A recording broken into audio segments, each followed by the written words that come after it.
Okay, so real quick. This is so random. I was in the kitchen and I had this thought and I immediately had to come sit down. I was back and forth between reorganizing my lash stuff to uh, cooking and doing all types of stuff. And I said, I have to, I have to record this thought. So here it is.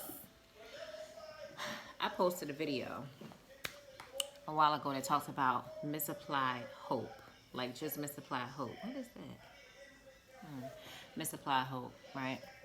And last night I was writing, and I'm going to read a little part of what I wrote to y'all, or I probably don't even need to read it. But I was talking about misapplied hope, and I think that it might not be, to me it would seem simple to understand, but sometimes people need metaphors. And when I was thinking about it, it helped me dive deeper into thinking about misapplied emotions all over. Like not just hope, but everything, love, hate, all of it. And it's like the truth of the matter is the basis of having fulfillment is you being full first. The exchange you have is based on people that you agree to be in your space and you allow them there. It always falls back to that. And so yesterday I had this thought about trying to convince somebody to do something that you want them to do. And all of this has to do with the misapplied hope theory that I have. And like how sometimes it'll just drag you through situations and things that you really don't even need to be in. Because what you do is you sit there and you put your hope towards things and results that aren't really applicable to you, but how you want things to turn out. That might not necessarily be for just you, but could be for someone else that you're associated with. It's kind of tricky. It's kind of like how people talk about the law of attraction. The law of attraction is very tricky. And you really have to understand what it is that you carry in order to see things shift when you start to practice the law of attraction. It's not an overnight thing. I'd like to say that it is, but it's not. But I was talking about how we use catchphrases and statements to say certain things. Like if you know that a person has a certain habit, you'll say, well, I hope they don't do that. And I hope they don't do that. Words are like magical swords. When you put certain words together, it's like they stir moments. It's like they're creating future moments. That's when people say words have power, like you just leave it there and nobody ever explains it. I'm about to try to explain it. It's like they stir something up. And even if what you say doesn't happen within the moment of you saying it, it's going to happen. The only way it doesn't happen is if you start to reverse your speech or speak differently towards the situation. So I was saying, like if you're talking to somebody that lie all the time, this is the easiest way to explain this to me. If you're talking to somebody that lies all the time and you say, I hope they don't lie, I just feel like you've put your energy and your hope into not wanting them to lie. You have no control over that. So when you put your hope into something that you want somebody else to do, expectations follows that. If what you want to happen or hope turns into want, and then if what you hope didn't happen, you don't get what you want, and then that turns into frustration, disappointment. It turns into a whole ball of negativity. And then every feeling and thought that you project goes into you not wanting them to lie, but then they lie anyway. Because you didn't have any control over that. You had, if you did everything that you could do and asked every question that you thought you could ask to gain some sort of truth from a situation, then you've already done what it is that you could do. Your expectation shouldn't be that a liar won't lie. Why would you do that to yourself? If you notice you're dealing with a liar or a person that doesn't practice the truth, why would you put your hope on them doing something opposite?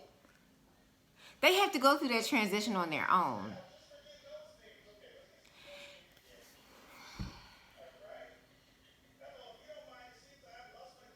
Anyhow, you spend that time, you've wasted energy, right? You spent your time hoping that someone else would make the right decision or make the right choice when you really can't make anybody make the right choice. And hope is not to be applied to building up your results with another person anyway. I truly believe, and it's in so many different ways been revealed to me, and I say it now, and I said it in my other video, that hope, I believe, is the gear shift behind how your faith continues to build. And I was raised Christian, so when I think about hope, I always hear that verse in that song echo. My hope is built on nothing less than Jesus' love and righteousness. And I just feel like hope is for the relationship between you and God, because when you apply it to people, sometimes you don't get the result that you want. I think it's just supposed to be applied to your faith, initially. I'm not saying that you can't apply it other places, but when you practice misapplying things, it brings you to a point of insanity, because then you'll do it again, hoping that something changed. Like, you'll deal with the same shit. You'll have the same circumstance come up, and you'll say, "Oh, I hope this time." And the same thing will happen. And why are you wondering why it happened? Because of this. And I just feel like, I strongly believe that hope is supposed to be applied to your faith, your growth, your spiritual communication with your higher self. Like, hope, holy, hope, I don't want to say hope, make it seem like, but I just believe it's relative. That's just what I think. You can think what I think. I'm telling you what I think. And I believe that ever since I've picked that up and put less hope in outside things, I've seen different results. I have.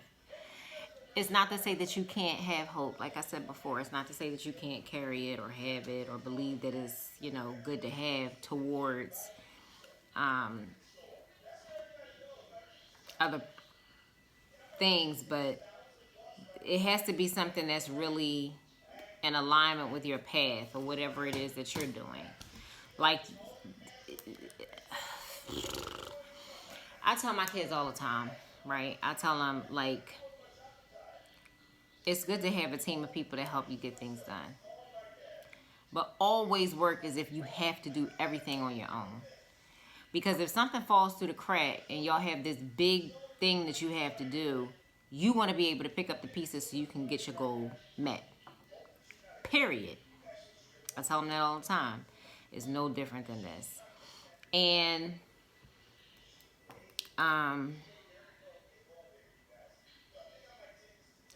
when you apply hope to your faith, it kind of makes you an example and a pioneer of what's required to have your steps, like you grow, like your stair steps, and how, oh my gosh, I feel like I'm explaining this in I don't know. Anyway, I'm gonna just keep going. I gotta take these off. These calling damn blocks. You know my nerve. Can't. Anyway.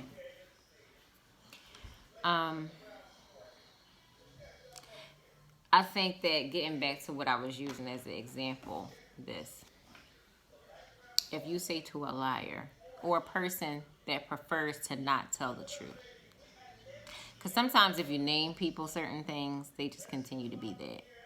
Oh, you lazy. And then they never get the energy to do anything because you said it to them so many times that now their subconscious believes it and now they don't want to move and they don't want to do anything. Words have so much power.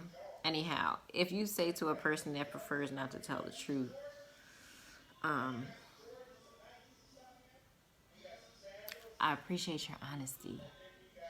You'll start to get different results. I'm going to tell you why. Because that is changing gears in their mind. That leaves a different type of expectation. It leaves the expectation of two different things. First of all, oh, my battery was dying. I gotta hurry up. First of all, you're gonna have two results from saying something like that. It's the same thing as if you would say something to a thief. I'm so glad that everything is still in its place while you're here. Like, first, it's going to fuck with them psychologically. It's going to make them feel forced to either tell you the truth or avoid talking to you, period. And this is how you win. You no longer have a person that has negative, whatever, in your space. Because their subconscious is now responding to your expectation of them telling the truth or not stealing. So, in that, you might be told a lie face to face. In that you might not be told a lie face to face, right? Oh, there's something in my eye. You won't be told a lie face to face. And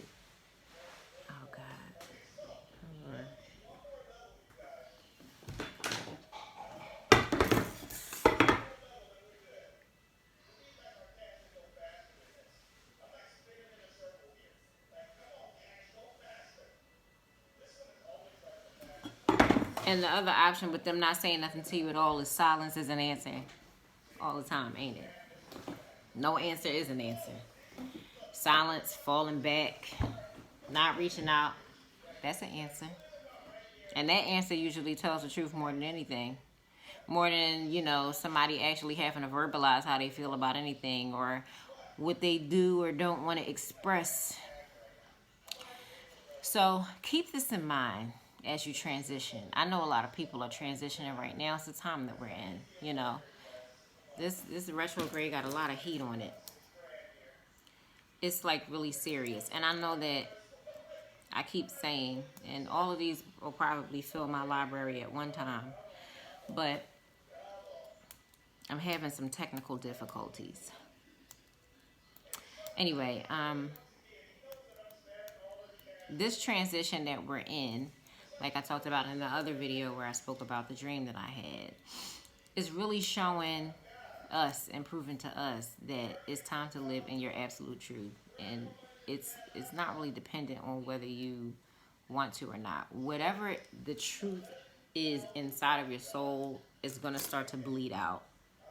And the result of your life is going to be based on what that is that lives inside of you. What you truly desire, what you really want, where you really want to go in life, what you're willing to share. This is all the time for us to share information with each other so we all can grow. And some people are hip to that. Some people are not hip to that. A lot of people are spiritually awakening. Some people are still asleep by choice.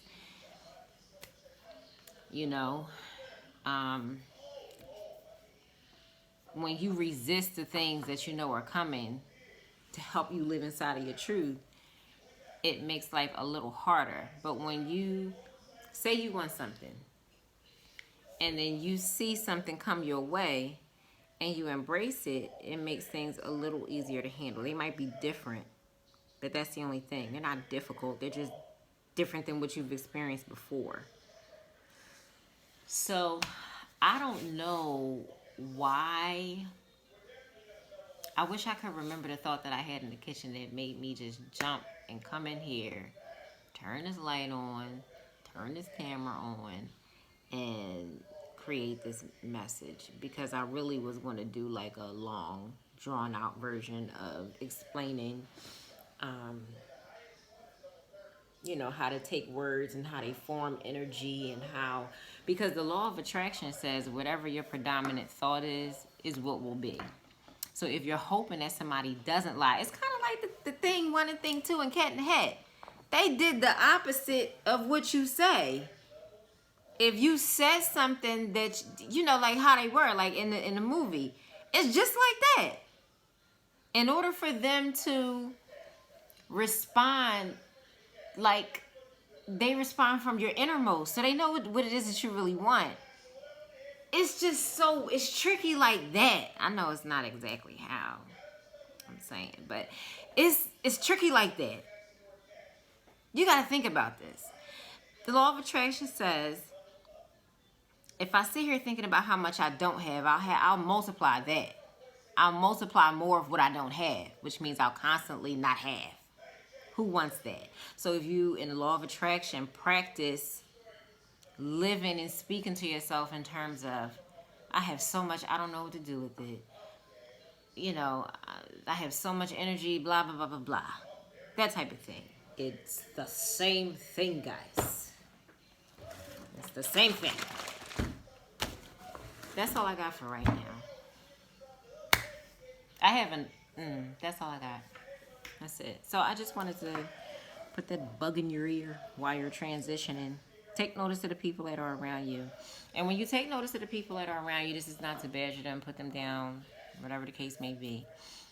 You decide where you want your energy to be. You decide which way it is that you want to grow. And if people aren't going the same way as you, this is not a, oh, you think you better than me type thing. No, it's not. This is about you just wanting to be better overall.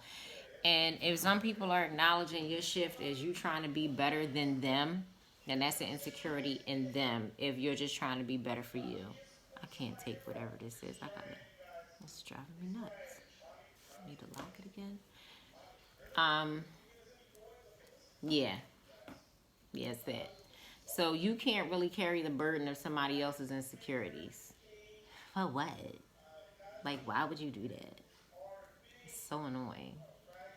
But you have to like take responsibility of the choices that you've made. Come clean with yourself and live in your truth. Like, what else do you have time for? Anything else is dumb. That's just how I feel about it. So, I hope you guys have a good night.